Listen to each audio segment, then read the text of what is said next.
ಸೇಡಿನ ರಾಜಕೀಯವನ್ನು ಮಾಡೋದರಲ್ಲಿ, ದ್ವೇಷದ ರಾಜಕಾರಣವನ್ನು ಮಾಡೋದರಲ್ಲಿ, ಬೇರೆಯವರು ಅಧಿಕಾರದಲ್ಲಿ ಇರ್ತಕ್ಕಂಥದನ್ನ ಸಹಿಸಲಿಕ್ಕೆ ಸಾಧ್ಯ ಆಗದೆ ಇರ್ತಕ್ಕಂಥ ಮನಸ್ಥಿತಿ ಇರ್ತಕ್ಕಂಥವರು ದೇವೇಗೌಡರು ಮತ್ತು ಅವರ ಕುಟುಂಬ ಅಂತಕ್ಕಂಥದನ್ನ ಇವತ್ತು ಅನಿವಾರ್ಯವಾಗಿ ಹೇಳಲೇಬೇಕು ಅಂತಕ್ಕಂಥ ಮಾತುಗಳನ್ನ ತಮಗೆ ತಿಳಿಸಲಿಕ್ಕೆ ಬಯಸ್ತಾ ಇದ್ದೇನೆ.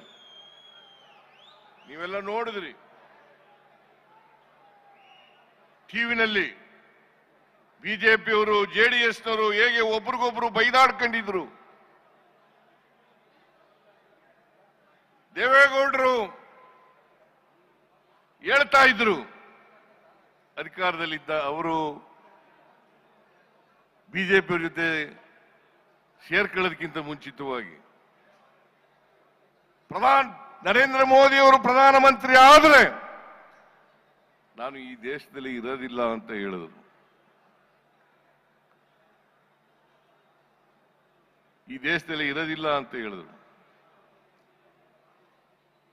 ಕುಮಾರಸ್ವಾಮಿ ಅವರು ಮುಖ್ಯಮಂತ್ರಿ ಆದಾಗ 2006ನೇ ಇಸ್ವಿನಲ್ಲಿ ಏನಾದರೂ ಬಿಜೆಪಿಯವ್ರ ಜೊತೆ ಕುಮಾರಸ್ವಾಮಿ ಸೇರ್ಕೊಂಡು ಸರ್ಕಾರ ಮಾಡಿದ್ರೆ ನನ್ನ ಎಣದ ಮೇಲೆ ಮಾಡಬೇಕು ಅಂತ ಹೇಳಿದ್ರು.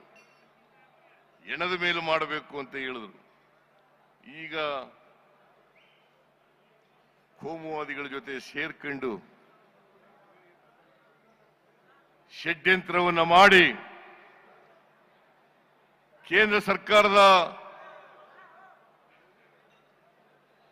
ಸರ್ಕಾರ ಜೊತೆ ಶಾಮೀಲಾಗಿ ಕರ್ನಾಟಕದ ಬಿಜೆಪಿ ಜೊತೆ ಸೇರ್ಕೊಂಡು ನಮ್ಮ ಸರ್ಕಾರವನ್ನ ದುರ್ಬಲಗೊಳಿಸತಕ್ಕಂತ ದುಷ್ಟ ಪ್ರಯತ್ನವನ್ನ ಮಾಡ್ತಾ ಇದ್ದಾರೆ.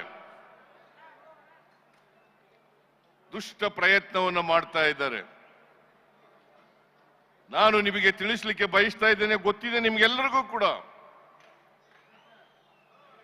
ನಾನು 4 ದಶಕಗಳಿಂದ ರಾಜಕೀಯದಲ್ಲಿ ಇದ್ದೇನೆ. 4 ದಶಕಗಳಿಂದ ನಾನು 1984 ಆಗಸ್ಟ್ 17ರಂದು ಮಂತ್ರಿಯಾದೆ. ಅಂದಿನಿಂದ ಇವತ್ತಿನವರೆಗೆ ಅನೇಕ ಖಾತೆಗಳನ್ನು ನಿಭಾಯಿಸತಕ್ಕಂಥ ಅವಕಾಶ ಸಿಕ್ಕಿತ್ತು. ನಿಮ್ಮೆಲ್ಲರ ಆಶೀರ್ವಾದ, ನಿಮ್ಮ ಆಶೀರ್ವಾದದ ಫಲದಿಂದ 4 ದಶಕಗಳ ಕಾಲ ಈ ರಾಜ್ಯದ ರಾಜಕೀಯದ ಮುಂಚೂಣಿನಲ್ಲಿರ್ತಕ್ಕಂಥ ಅವಕಾಶವನ್ನ ಒದಗಿಸಿಕೊಟ್ಟಿದ್ರಿ. ಈ 4 ದಶಕಗಳ ಕಾಲ ನಾನು ಮಂತ್ರಿಯಾಗಿದ್ದೆ, 2 ಸಾರಿ ಉಪಮುಖ್ಯಮಂತ್ರಿಯಾಗಿದ್ದೆ, 2 ಸಾರಿ ಡೆಪ್ಟಿ ಚೀಫ್ ಮಿನಿಸ್ಟರ್ ಆಗಿದ್ದೆ, 2 ಸಾರಿ ಮುಖ್ಯಮಂತ್ರಿ ಆಗಿದ್ದೇನೆ. 2013ರಿಂದ 2018ರವರೆಗೆ ಈ ರಾಜ್ಯದ ಜನರ ಆಶೀರ್ವಾದದಿಂದ, ಶಾಸಕರ ಬೆಂಬಲದಿಂದ ನಾನು ಮುಖ್ಯಮಂತ್ರಿ ಆಗ್ತಕ್ಕಂಥ ಅವಕಾಶ ಸಿಕ್ಕಿತ್ತು. ಮತ್ತೆ 2023 ಮೇ 20ರಿಂದ ಕರ್ನಾಟಕದಲ್ಲಿ 2ನೇ ಬಾರಿ ಮುಖ್ಯಮಂತ್ರಿ ಆಗ್ತಕ್ಕಂಥ ಅವಕಾಶ ಸಿಕ್ಕಿದೆ. ಈ 40 ವರ್ಷಗಳ ಸುದೀರ್ಘ ರಾಜಕಾರಣದಲ್ಲಿ ನನ್ನ ಮೇಲೆ ಯಾವುದೇ ಕಪ್ಪು ಚುಕ್ಕಿ ಇಲ್ಲ.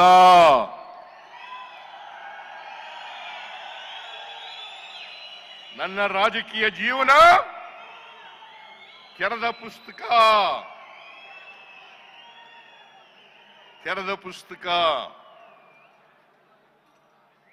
ನಾನು ಇಷ್ಟೆಲ್ಲ ಅಧಿಕಾರ ಸಿಕ್ಕಿದ್ರು ಕೂಡ ನನಗೆ ಆಸ್ತಿ ಮಾಡ್ತಕ್ಕಂಥ ವ್ಯಾಮೋಹ ಬರಲಿಲ್ಲ. ನನ್ನ ಕುಟುಂಬಕ್ಕೆ ಬರಲಿಲ್ಲ. ನನ್ನ ಧರ್ಮಪತ್ನಿ ಹೆಂಡತಿ ಪಾರ್ವತಿ ಯಾವತ್ತೂ ಕೂಡ ಸಾರ್ವಜನಿಕ ಸಭೆಗಳಿಗೆ ಬಂದಿಲ್ಲ.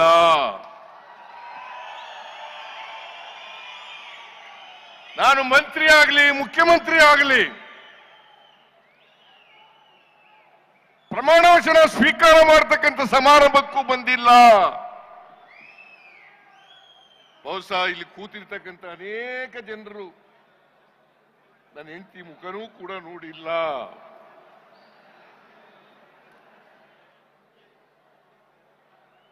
ಅವರು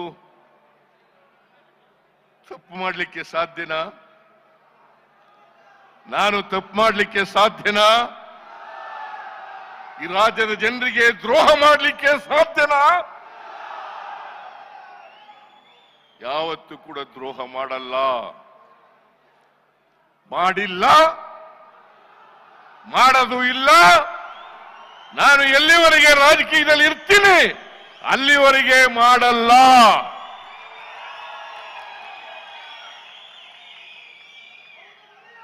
ಈ ಸಮಾಜದ ಶೋಷಿತರ ಪರವಾಗಿ,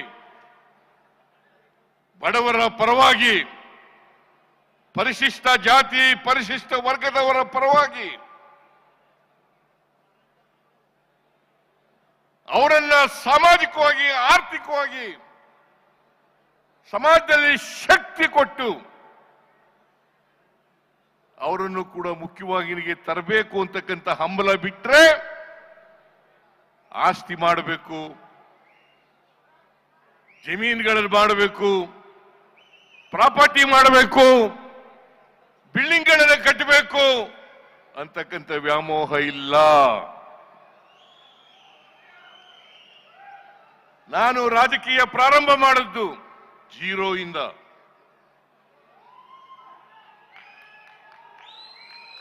ನಿಮಗೆ ನಿಜ ಹೇಳಬೇಕು ಅಂದ್ರೆ 1983ನೇ ಇಸ್ವಿನಲ್ಲಿ